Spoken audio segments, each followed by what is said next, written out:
Outline, you saw that we started off with the introductory questions. Then Roman numeral 1 was developing a theology and philosophy of ministry, and we went through those 5 different elements, and then we talked about how does this work out practically, and I gave you 2 questions to ask, and those 2 questions allowed you then to put everybody you do ministry in or ministry with into one of those 4 quadrants. Now, if you were looking at all of those questions, you're saying, but how do I get to the point where I can turn this into a model of being able to do ministry? And so the first part is to relate those 2 questions, i.e. the 4 quadrants, into what you do when you're talking about your group or the church. And so in your context, you're part of the church, in most everybody's case, I assume, and then you're doing youth ministry, and so you're working to bring those 2 together. So when we have that, and we take these 4 quadrants here, we have the 4 quadrants and related to the church. So there are your 4 quadrants. Review time. The top left quadrant is called what? What? Transfer growth. The bottom left is what? Conversion. Conversion. The top right is what? Discipleship. And the bottom one is what? Renewal. So where we're going with this model is in doing ministry, you have this group, and so what have you got to do in order to minister to those 4 quadrants? Because see, what we just did is we took some of the people in your ministry and we have them probably in all 4 quadrants. You see what I'm saying? You got some people in your church that you believe are Christians, and you're trying to work and disciple them. You got some people in your group that are in your church, perhaps being members, but you're not sure where they are spiritually. You've got them down in the bottom right quadrant of renewal. You've got some people possibly, hopefully, coming to what you're doing in your youth ministry, where people in your group have brought along friends. Some of them could be Christians, and maybe they aren't active in any church. They could be, that would be your top box, your transfer. You've got people that could be in your ministry that your people in your group are bringing, and they're in the bottom one. They're not Christians, they're not in a church. So as you think about what you're going to be doing, you need to be thinking externally, what are we doing in the ministry? What are we doing internally? And we need to think about the bottom, the unchurched people, the non-Christians. We need to be thinking about those that are committed Christians, that are unchurched. We need to be thinking about the Christians, and we need to be thinking about those that are Christian in the church.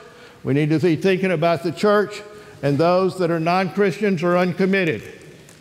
So when we look at everybody, we know they're in the quadrants, but if we're going to do ministry, we've got to come out of that pentagon, and we've got to think in terms of eventually what are we doing in our programs, in our strategy, in our ministry to reach these different people.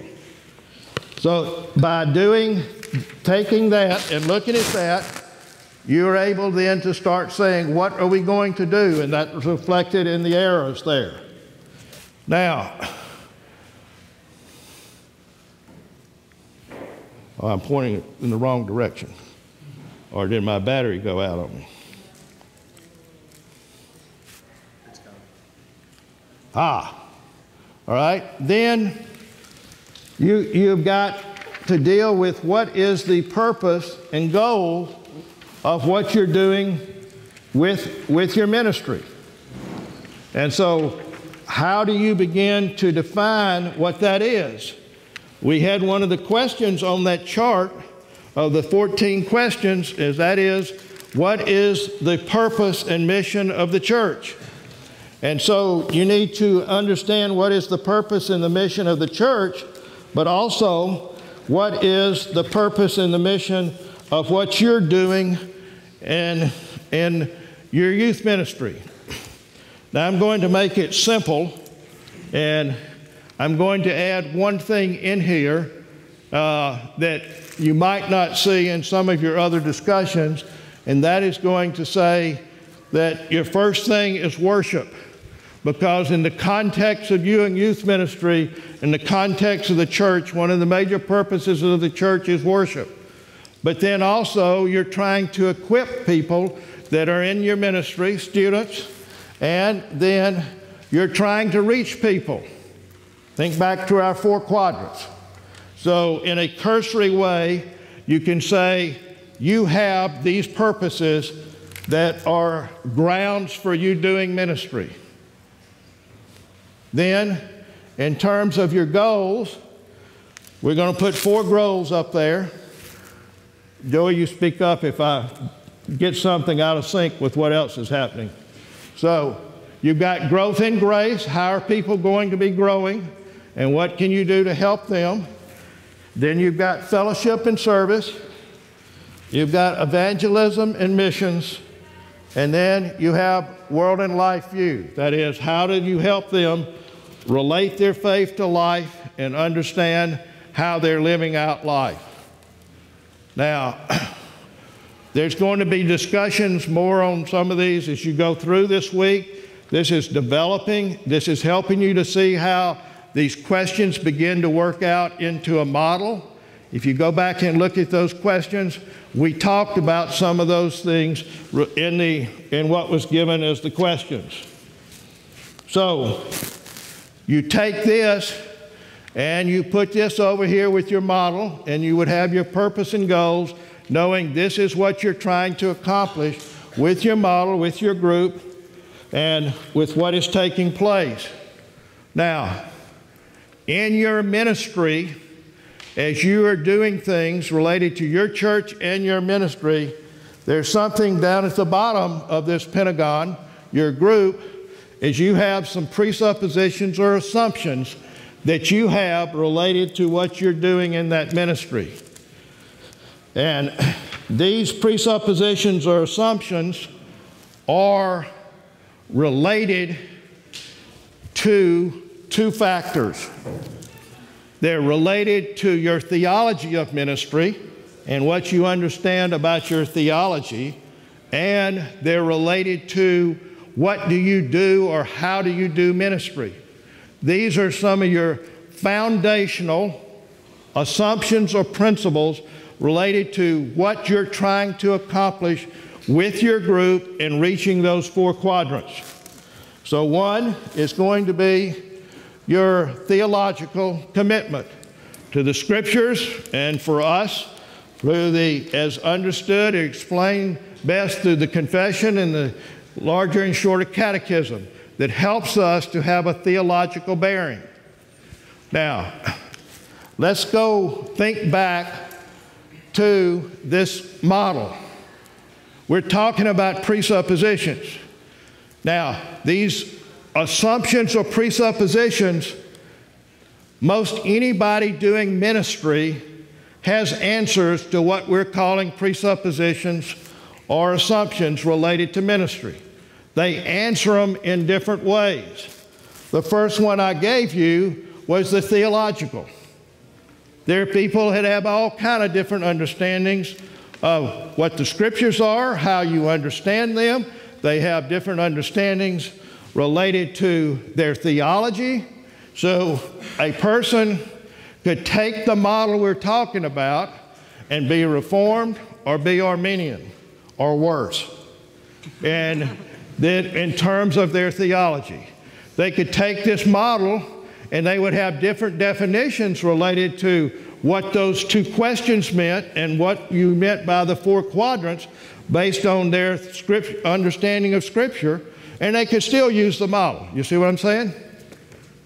So this element of your assumptions becomes critical Then you have a certain presupposition, assumption related to what the church is. Not only what the purpose and mission of the church is, but what the church is to be doing and what individuals' responsibilities are to the church and what their involvement should be in the church. So there was a question we had on those 14 questions. One of them was not only what the purpose and mission of the church was, but there was a question about what was the visible church and what was the invisible church.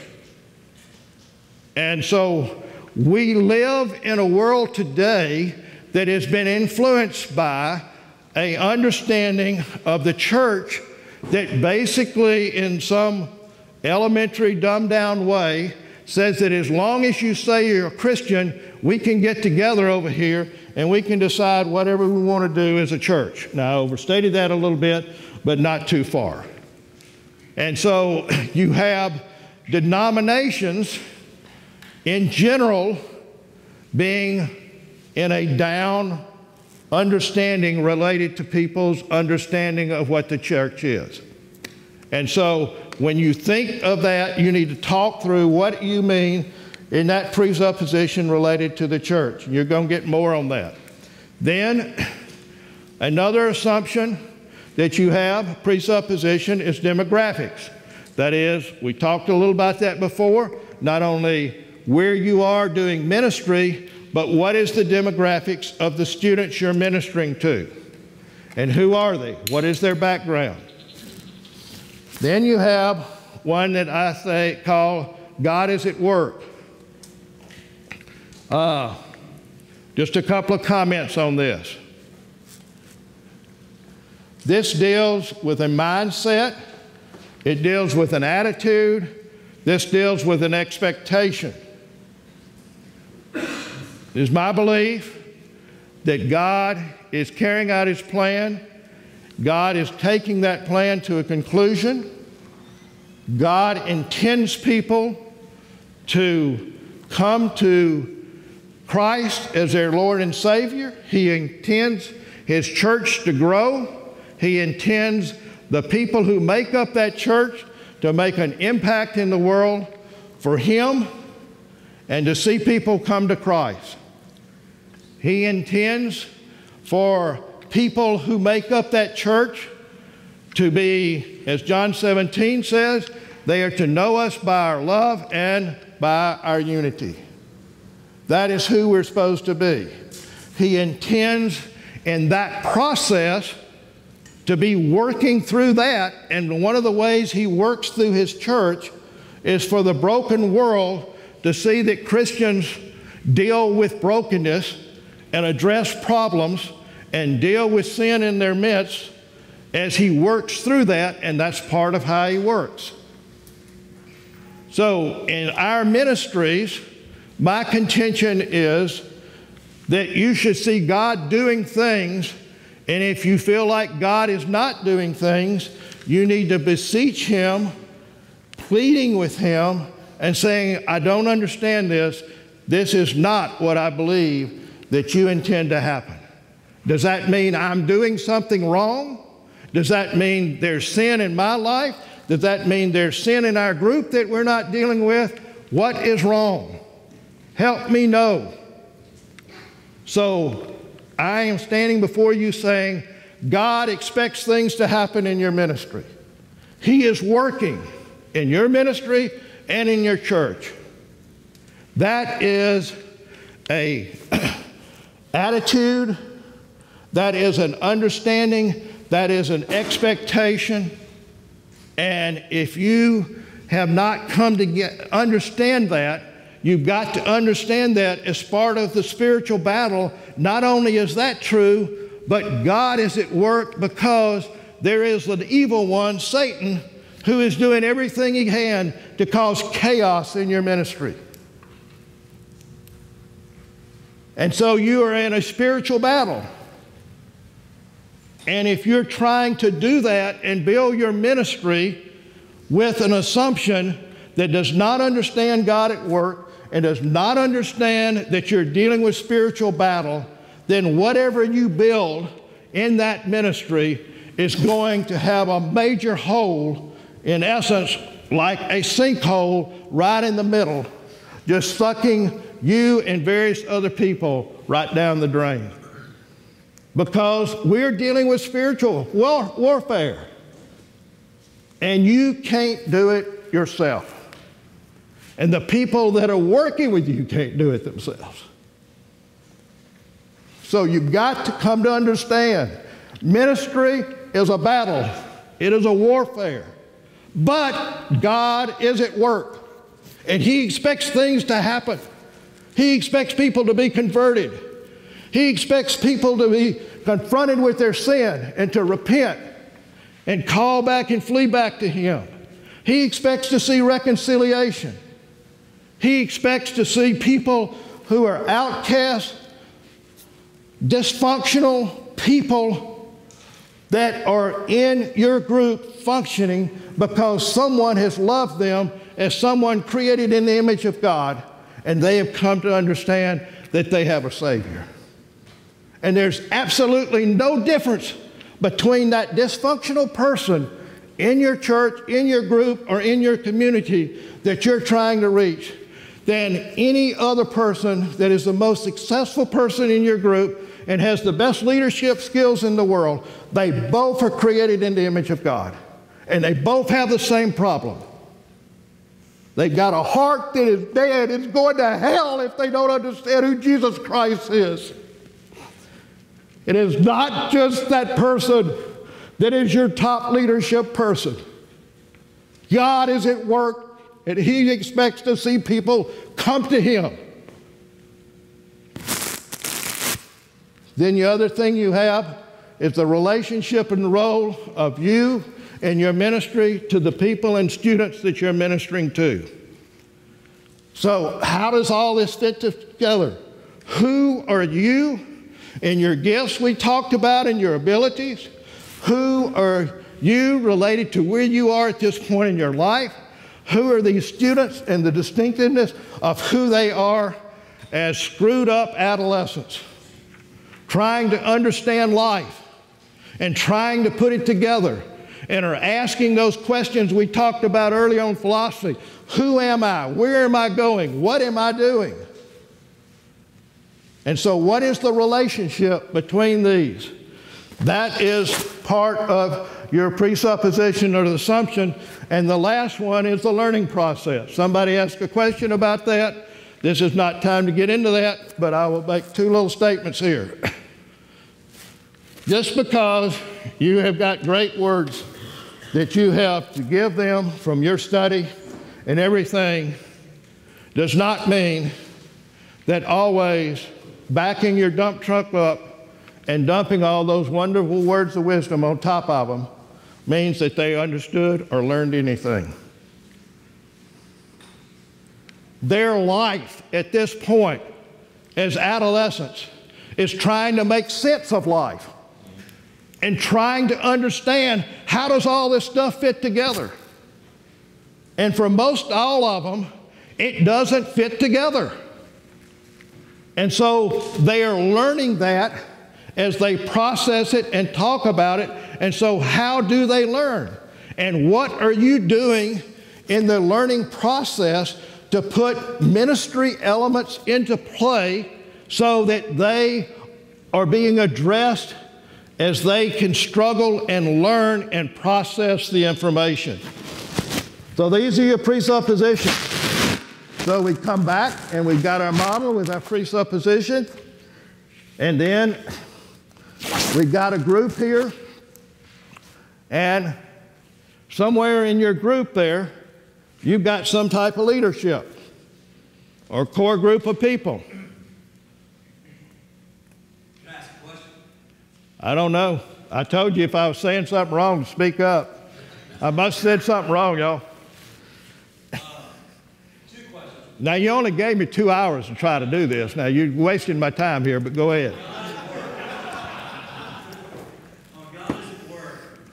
Are you also saying that what shapes us as we do ministry is the confidence that God is at work with me or without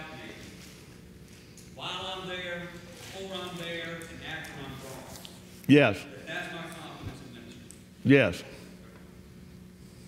Second question is... Wait, let me be sure everybody got that. What Joey's saying is that God is still at work when you finish your large group or small group in that student's life.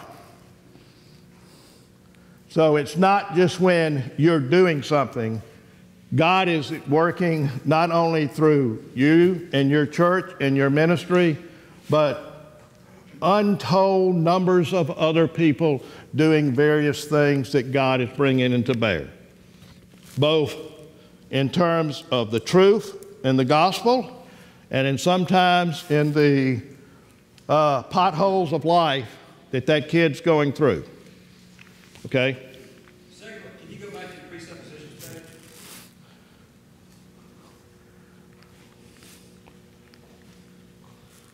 No, whoa, I lost everything. It's the developing, no, wait. It's that one right there. Okay. Are you including the individual in the learning process as a presupposition? Am I what? Including the individual? I'm including, in the presupposition, I'm including what is the learning process and how does that affect you as a person that is doing ministry, and then the people you're doing ministry, how are they learning? Okay, so you are. So Yeah. you're lumping together the individual and the learning process. That what? You're putting together the individual and the That's right. Yeah. Okay. So a preschool child, an elementary child, a sixth grader, a middle school, a high school student, a college student, a emerging adult, and later on, all are learning in some different ways. And you've got to be conscious of what those are. Okay. And my last thing is, we would add family to this list. You're going to get family in a minute. So I think I got that here. We'll see. If I get there and don't have it, we'll let Joey add family because it should have been there. Okay. I don't know whether it said my battery's good. Oh, I know what's happened. Is it being affected because it's been turned sideways? It might be, but I think it's also what's affecting, I think the remote and that wireless mic, I think, are affecting each other. Okay. Well, now we went to the end then. We just lost everything.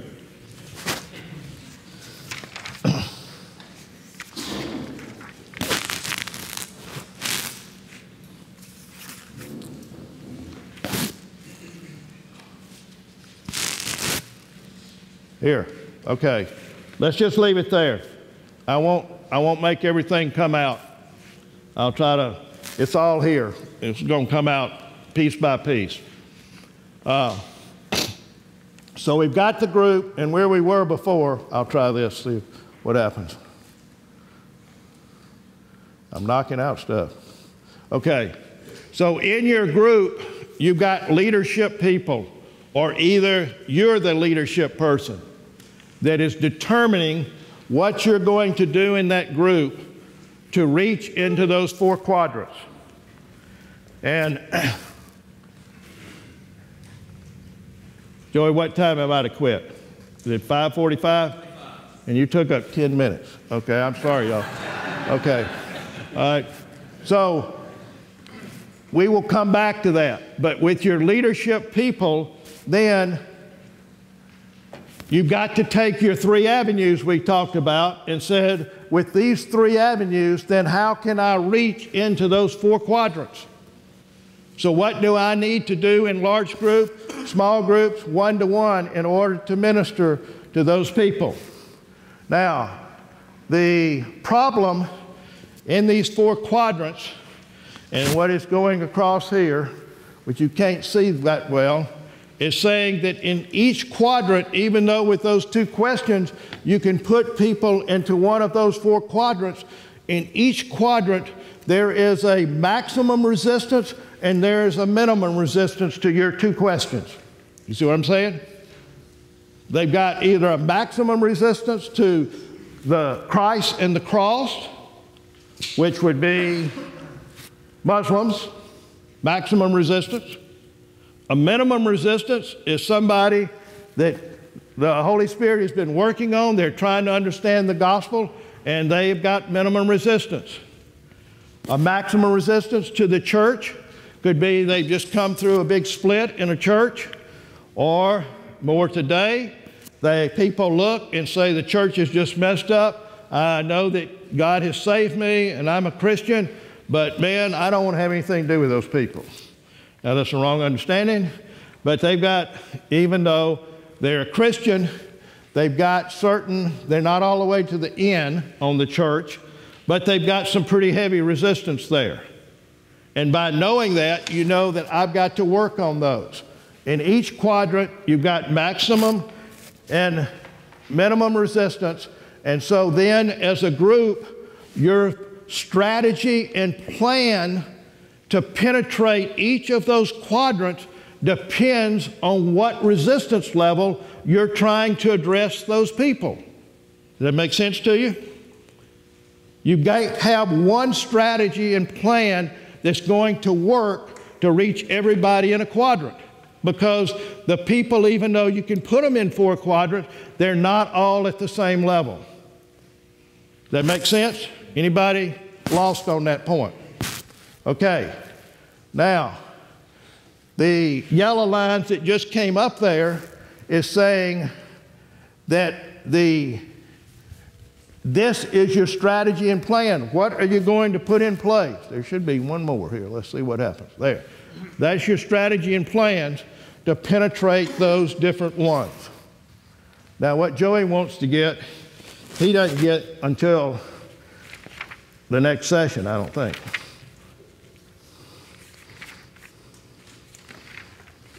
You don't get that until tomorrow morning. So I'll pick that up tomorrow morning, because we're going to talk then about how does that work out related to your purpose and goals and your principles. So then this is allowing you to begin to develop a philosophy of ministry, understanding those various 5 components that you're going to be addressing, from your theology to your philosophy, your context, your structure, your process, and your systems. And then you're doing ministry, but putting it into a model context, you can take that and ask 2 questions of people, put them in 4 quadrants, and then know that you have got here your group, your church, and you're trying to figure out what you're doing. You're taking some of those questions related to your theology and ministry that is becoming your presuppositions down here. And you've got your purpose and goals. So this allows you to have a model that lets you sit down and evaluate and look at the students you're ministering to and saying, where are these people in this group? And so an exercise, most of you will not be in the leadership group when I do that Wednesday morning, I don't think. I think that's year 2, isn't it, Joey? But go back and look at your students and say, where are they related to those 2 questions? And then what do I need to do to minister to those people with those 2 questions? Now, got a few minutes left, and I'm going to say something that really doesn't fit right here in this, but I'm going to say it again and again all this week. All right? If you come to the leadership track, you're going to do an exercise. There won't be nobody in here will come to that, right? Okay, here's your exercise. You write this down. I want you to take a piece of paper and divide your piece of paper in half. And on the right side of your piece of paper, which when you go back home or sometime this week while you're here, I want you to write down the people who make up your leadership of your ministry. People that you would say that are in leadership of your ministry. All right? Once you've done that, I want you to come back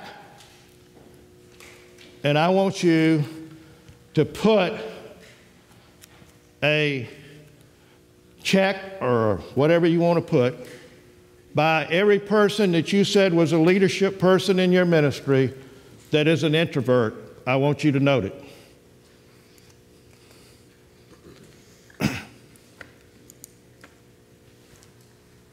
And I want you to see how many introverts you have that you call introverts, that you call leadership.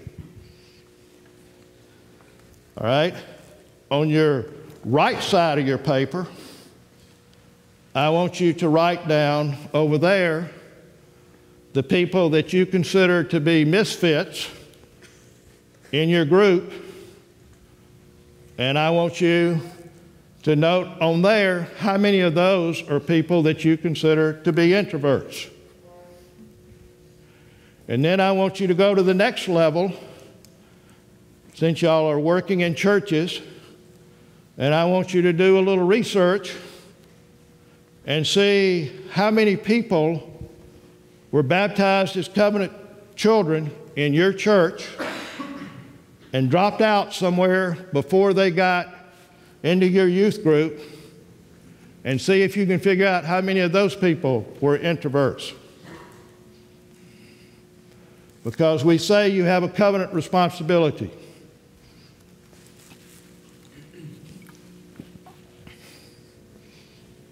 Now, why am I saying this? American educational system changed, actually with Dale Carnegie a long time ago, where we went from looking at character of people to personality of people. The educational system has changed so that the emphasis today on what is leadership in people is the extrovert. Education has taken it so far that now we do education in small groups. Guess what? Introverts don't do too well in small groups. Extroverts do. And so, if a person is growing up in your ministry and in your church, and they're an introvert, what are you conveying in what you're doing in ministry and how your ministry is being carried out that is saying, if you're a Christian, you're going to be an extrovert? Where is the place for an introvert? Now, this is a pretty simple question for you. You've got a conference or retreat, whatever you call it. Everybody eats lunch on Friday afternoon, a Saturday afternoon. What happens after lunch? Huh? Free time. And what happens in free time? Huh? What? I hike. You hike. Are you an introvert? Yes. Okay, good for you. Bless you. All right? What happens is the activities are geared toward extroverts. Most introverts, if they really are introverts, they read books. They don't play sports. And what you do is you say that's what you're supposed to do. And if an introvert survives your first retreat or conference, they're going to do most everything they can to be sure they don't go on your next one, because they are lost knowing what to do. There's a new book out that talks about this. There's one about talking about introverts in the church, and I've got the book, and the other one is a new book called Quiet. And it's talking about introverts and extroverts, and it's talking about how introverts function in the world. And if you're an introvert, you need to get that book. It's very helpful. My son-in-law was here I have permission to use this example. My son-in-law was here for Christmas. He's an introvert. He's working on a PhD. He's in Cambridge, England with my daughter, and he's a pretty smart fellow. He was involved in RUF. My daughter was involved in RUF. My daughter will allow me to say that she's an introvert. She doesn't want me telling you any stories on her. But my son-in-law told me that his parents do not know to this day that when he was growing up and he went to church every Sunday with them as a youth, that he would go into the church with them during the Sunday school hour. He would make a loop back around and he would get in the car and read a book because he could not take that pressure of being there. Now, who are the introverts in your ministry? What are you doing to minister to those people? They're created in the image of God. They're covenant children. And some of them know the Lord, and they're hurting. Because everything is saying you're not what you're supposed to be. You're supposed to be an extrovert. The reality is, if you read the books, there's a lot more extroverts than you think. And what we've done in society is we've taught people how to act as extroverts. The lady who writes the book on quiet, she was an introvert. She went to Harvard, got a law degree, and she has learned how to function in an extrovert world. But my point is, not only do we need to be ministering to them as covenant children, what are we doing related to the gospel to those people? As youth, what are they understanding Christianity is? They're sitting there and they don't really fit. Because if you have a small group, they're supposed to discuss. An introvert reflects and thinks and reads and processes.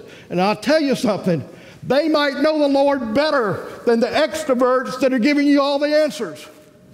Because what you will find in the research is those people who speak up loud and forcefully right off the bat, they drag everybody else along. And so what are we saying to these covenant children?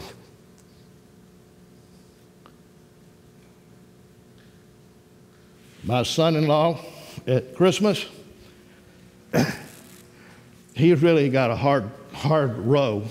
He's done extremely well dealing with me because if you've been around me, I don't only ask you one question, I ask you about 100, and I keep going. But he's been around enough now that he can say, you know, you got one more question. But then he has to go upstairs and have his time alone or go out for a walk. But see, if you're a people person, you are revived off of all of that interaction. If you're an extrovert person and you've been trained as to what is going to be what is called success in our world today, it is what you do in speaking out and speaking up and being that extrovert type of person. So I have to quit. I got the freedom of using my pulpit to say that everybody is going to hear this from me this weekend, because we have not done these kids right. They're people who are covenant children, and because they are not extroverts, even if they're learning how to function in an extroverted world, they are still hurting inside. And part of your ministry needs to be to affirm them and to help them to understand how a person created in the image of God, functions in this world today. and we talk about philosophy. Who are they? How do they fit in? Most every youth is asking those questions. An introvert is in a puddle trying to figure out, how do I do it? How do I function? They're telling me I'm supposed to do this at school. I go to church and they tell me I'm supposed to be doing the same thing. And that's not me. And if you read the book, you'll find out that there are all kinds of successful people in the world that we're very thankful for, i.e. Bill Gates, that are introverts. And some of the most successful people in terms of CEO of corporate 500 companies are introverts. But that's not the model that's held out. And that's probably not the model that you're projecting, because a lot of you are dealing with middle and upper middle income and above people. And part of their world is told them that success is getting in the best college you can get to and getting in the profession that's going to make you the most money. And that is success. So I quit before my time was up. I have 4 minutes, so I'll entertain any questions if anybody has questions. Okay, I'll get the first year people. That's all I get tomorrow morning. Tomorrow morning we'll deal with purpose and goals a little more, and we'll deal with how the principles integrate together. And when we do that, we're going to talk more about some of how in ministry, the elements you have to deal with in family and that type, and that's where that come in. Yes? I didn't say her name, but is it Susan Kane? Is that the author of the book? Yeah, Susan, yeah, that's her. Say it again. Susan Kane? Yeah, Susan Kane. It's a very easy read, and she gives you 20 questions in there that you can take a test on to see where you are. And my son-in-law made 100. That is, he answered yes to all questions. He's an introvert, all 20 questions. So, okay. What time do they have to be back here for? 7:30.